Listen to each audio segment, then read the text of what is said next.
Hi everyone, it's me, Darlene. Guess what? I am ready to do the last 5 random facts that you never need to know about me video. I have been stumped. It's so hard to come up with facts, and my biggest problem is that I always think maybe I already said this one. I am not going back through 19 videos to watch my videos to see what I already told you.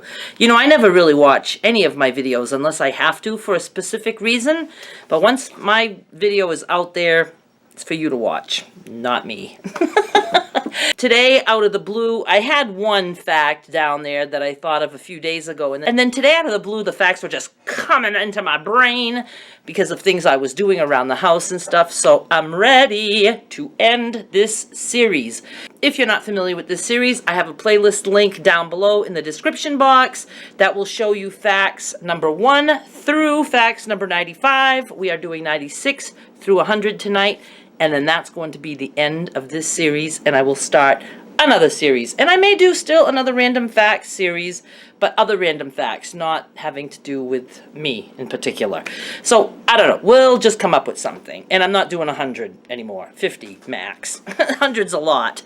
So let's just get going. Fact number 96. This fact popped into my mind because of the train that I hear at Derek's when I'm there. There's a train that goes by. Well, I'm sure it's not a train that just keeps going by. There's a train station, I guess, or something near where Derek lives. So there's a lot of trains coming and going. And my last night there was the best. I swear there were trains like every 10 to 15 minutes. I could hear the whistle. It was raining that night. I had the windows open. It was windy. Rain was actually hitting my face. Oh my God. That was so cool. First time I had rain on my face while inside a house. I liked it. That brought up a conversation. Some other people have trains in their lives and all that. And then it got me to thinking how much I just love certain things to help me sleep. And my dream come true, if I were to be rich and could have this, is I would want a swinging bed. I know that sounds weird, because I'm not that kind of a swinger. But when I was a kid, and I've told you guys this before, I had a swing outside. Well, I had all kinds of swings. My father built me like an awesome playground. I had monkey bars and swings and teeter-totter. But one of the swings I had was a bed spring that he tied to trees, and he even put a rope on a tree so I could pull myself and pull the bed up, and then I would just swing back and forth. And I used to love to put a blanket on that and a pillow and just lay down and think of things or read, and I just loved it. It was like paradise to me. And I would love a swinging bed, but I'd have to have very high ceilings because I'd want the ropes to be long enough so that I really could swing. I don't want a hammock. I don't want that, to be that much of like in a cocoon. Just a nice swinging bed or a swinging couch. That would be ideal. Oh my God, can't wait to be rich.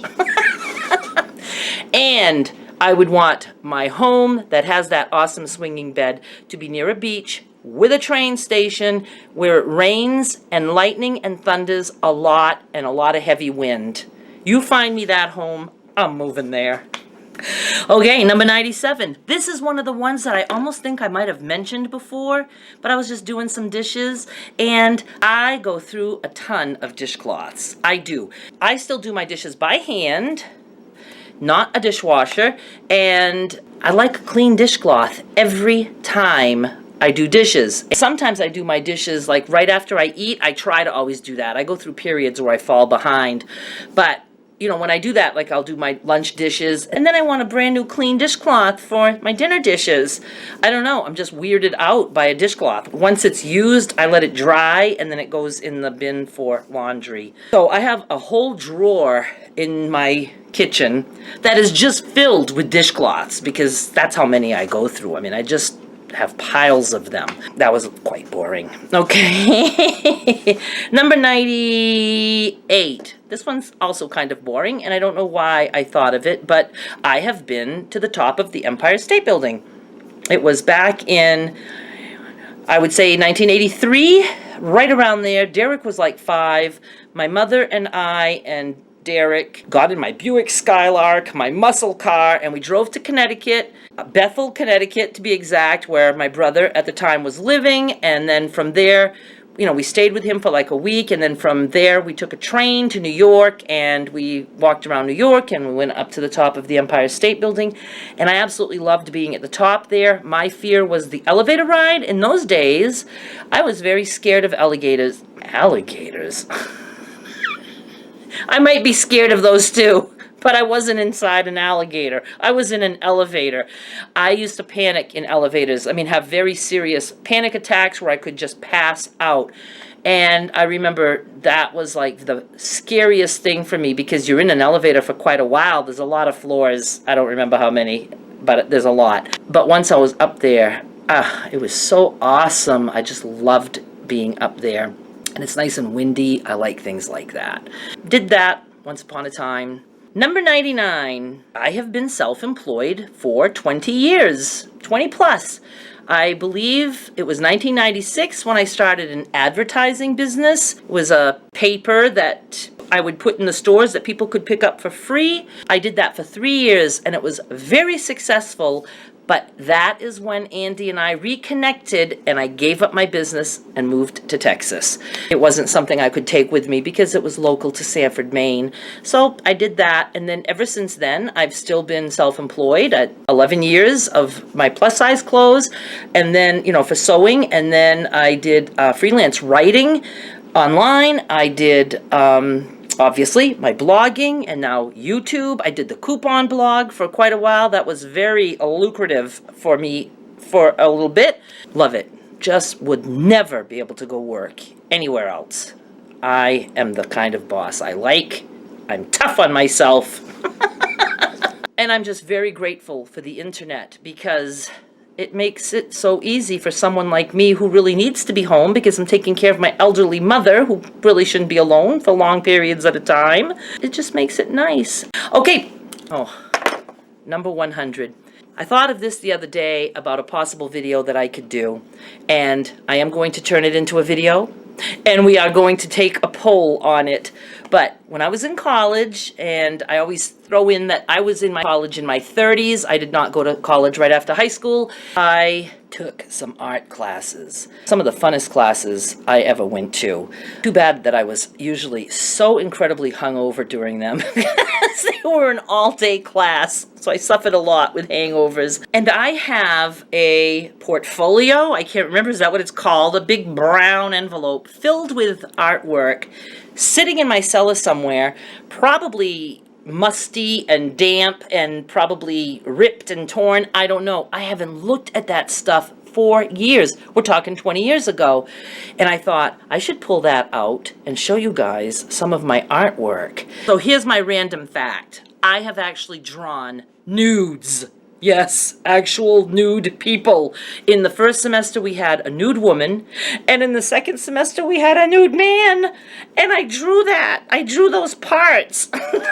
At least I think I did. I just know that the class was, I could not keep my mouth shut. I just couldn't. And luckily for me, people laughed along instead of saying, Darlene, will you shut up? I just couldn't get past the fact that I had to draw a man's penis.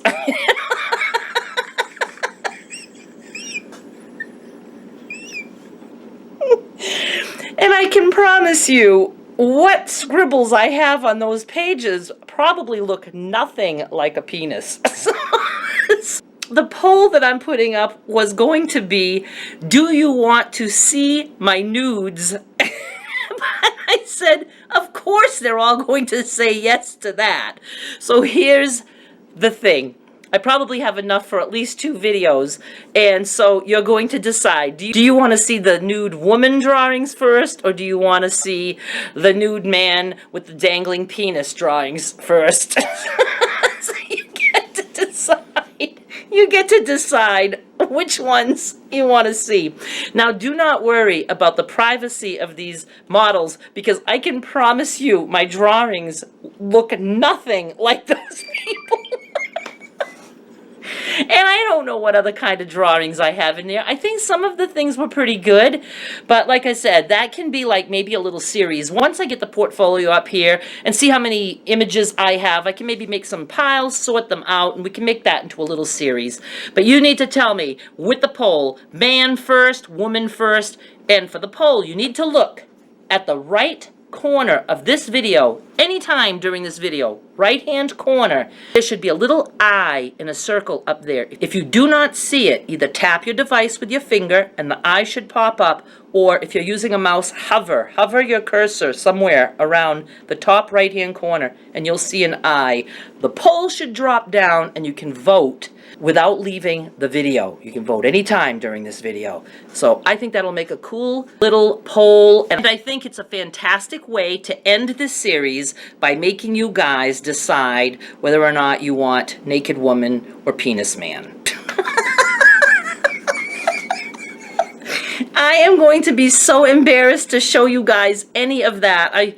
Seriously, it's making me sick to my stomach thinking of it, but if you guys want to see it, I will do that for you. Okay, we'll talk to you guys later. Thank you so much for watching this series. And again, if you want to get caught up, you can go down, watch the playlist, and see all the random facts that I've given you. And I'm just anxious to go on with a new series now, and we may revisit this one another day. Who knows? Thanks so much for watching. Bye!